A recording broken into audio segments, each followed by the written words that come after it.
ডিমের এমন একটা রেসিপি যদি থাকে তাহলে আপনি মাছ মাংস ফেলে দিয়ে এই রেসিপিটা খেতে বাধ্য হবেন, এতটাই মজা হয়। আর এই রেসিপিটা আপনার বাসায় মেহমানদারিতে অথবা কোনো ছোটোখাটো অনুষ্ঠানে কিন্তু আপনি খুব সহজে ঘরে থাকা উপকরণ দিয়ে এই রেসিপিটা করে নিতে পারেন এবং সময় এত কম লাগে। যেহেতু আসলে ডিমের রেসিপি, তো সময়টা খুবই কম লাগে, আপনারা খুব সহজে কিন্তু এটা বানিয়ে নিতে পারবেন। হ্যালো এভরিওয়ান, কেমন আছেন সবাই? আজকে আপনাদের সাথে সহজ একটা ডিমের রেসিপি শেয়ার করব। আশা করব ভিডিওটা আপনাদের কাছে ভালো লাগবে। তার আগে আপনাদের কাছে আরেকটা রেসিপি শেয়ার করতেছি, সেটা হলো মুরগির মাংস। এটা সাধারণ একটা রেসিপি, এটা কিন্তু সহজেই করা যায়। তো দুটা রেসিপি আপনাদের আজকে কেমন লাগে জানাবেন একটা কমেন্ট করে। আর ভিডিওটা শুরুতে একটা লাইক দিয়ে ভিডিওটা দেখা শুরু করবেন। আপনাদের কাছে এটা একটা রিকোয়েস্ট রইল।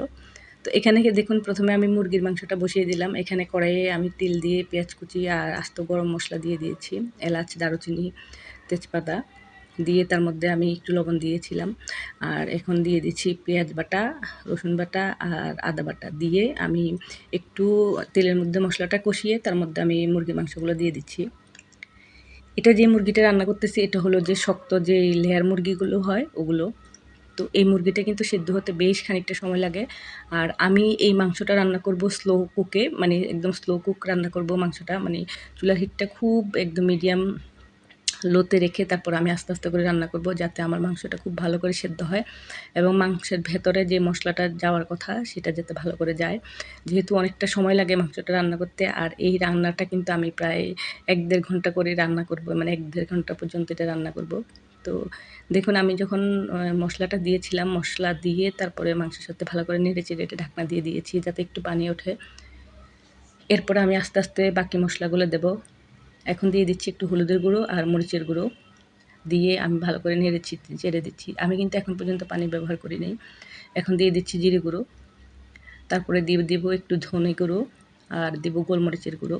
এই মশলাগুলো কিন্তু আসলে বাসায় আমাদের থাকে আর আমরা রেগুলার কিন্তু এই মশলাটাই ব্যবহার করে থাকি।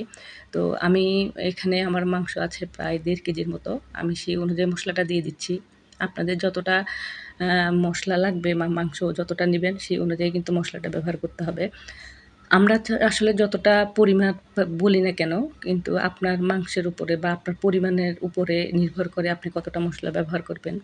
তো আমাদের যতটুকু পরিমাপ আমরা নিচ্ছি সেই অনুযায়ী কিন্তু আমরা মশলাটা ব্যবহার করি।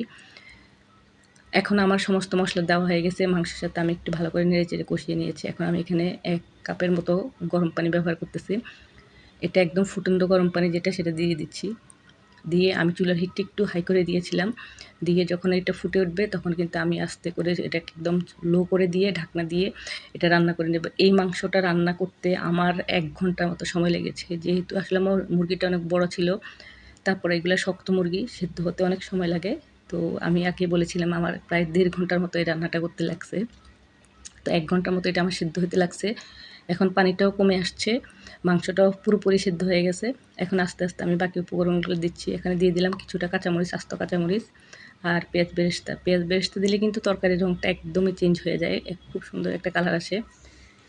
সাথে এখানে ব্যবহার করতেছি আমি 2 টেবিল চামচের মতো টমেটো সস আর 2 টেবিল চামচের মতো ফেটানো টক দই। এই দুটো উপকরণ কিন্তু আপনারা অবশ্যই দেওয়ার চেষ্টা করবেন, এতে কিন্তু মাংসটা অনেক বেশি স্বাদ হয় খেতে।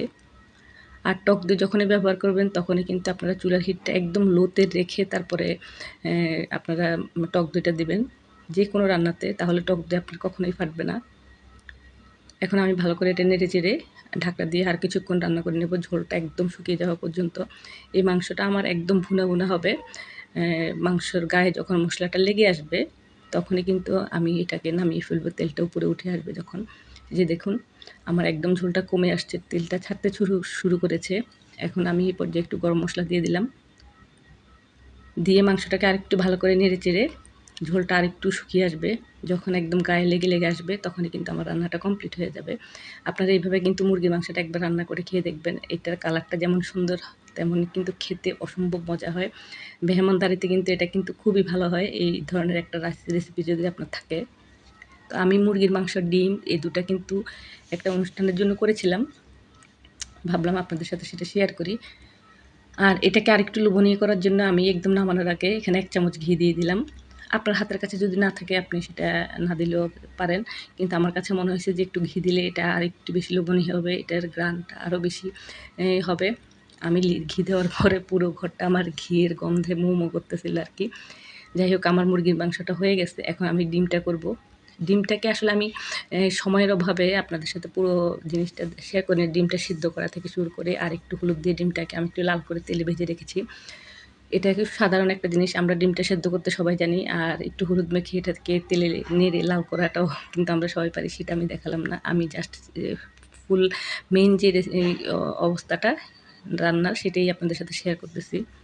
তো এখানে দেখুন আমি একদম কড়াইয়ের মধ্যে কিছুটা তেল দিয়ে তার মধ্যে পেঁয়াজ কুচি আর আস্ত গরম মশলা দিয়ে দিলাম, সাথে দিয়ে দিয়েছি।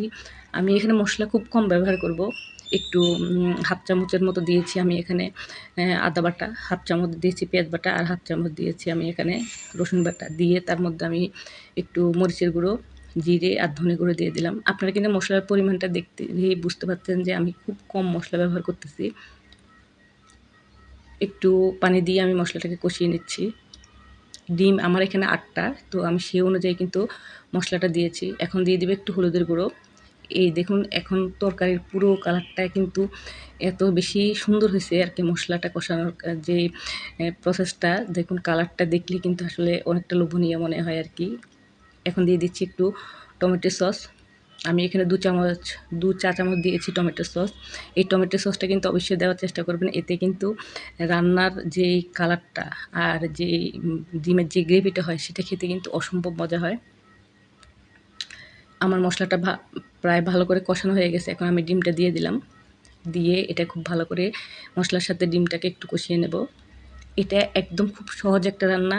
আপনি মেহমান বসিয়ে রেখে কিন্তু এই রান্নাটা করে নিতে পারেন। হঠাৎ অনেক সময় দেখা যায় আমাদের বাসায় মেহমান চলে আসে, বাসায় মাছ মাংস বা ডিম থাকে না, মাছ মাংস থাকে না। তখন যদি আপনার বাসায় ডিম থাকে তাহলে কিন্তু আপনি ডিম দিয়ে এই রেসিপিটা করে মেহমানকে খেতে দিতে পারেন।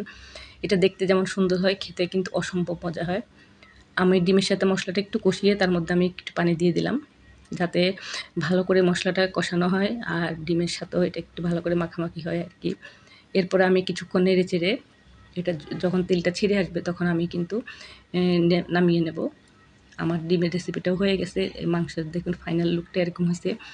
আর ডিমটা এত মজা হয় খেতে, আপনারা যদি ভালো লাগে এই রেসিপিটা তাহলে কিন্তু বাসায় একবার হলেও করে খেয়ে দেখবেন যে কতটা মজা লাগে। আপনি এই ডিমের রেসিপি দিয়ে কিন্তু ভাত খেয়ে উঠে যেতে পারবেন, এতটা মজা হয় এটা।